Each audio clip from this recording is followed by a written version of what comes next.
దా release టైంలోనే ఏదైతే ఆ దుర్ఘటన జరిగిందో దాని మీద అడుగుతున్నారు, ఇది ఎవరిని బ్లేమ్ చేయాలని చెప్పి.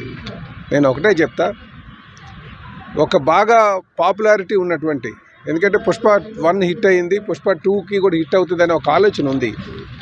అలాంటి ఆలోచన ప్రజలందరిలో ఉంది. అలాంటి ఆలోచన ఉన్నప్పుడు ప్రభుత్వాలు ముందు చూపుతో వ్యవహరించాల్సిన అవసరం ఉంది. ఎందుకంటే ఎక్కువ భారీ సంఖ్యలో ప్రజలు వస్తారు కనుక అలాంటి దగ్గర ఏమైనా ఏర్పాట్లు చేసి ఇలాంటి ప్రాణ నష్టం లేకుండా చేసుకోవాల్సిన అవసరం ఉంది. అలాగే సినిమా యాక్టర్స్ కూడా ఇది వాళ్ళు వస్తే, ఎందుకంటే అందరూ కుటుంబ సభ్యుల్లో భావిస్తారు, విపరీతమైనటువంటి ఫ్యాన్ ఫాలోయింగ్ ఉంటుంది కనుక అలాంటి సమయంలో వెళ్ళకూడదని ఆలోచన చేస్తే మంచిదని నా ఉద్దేశం.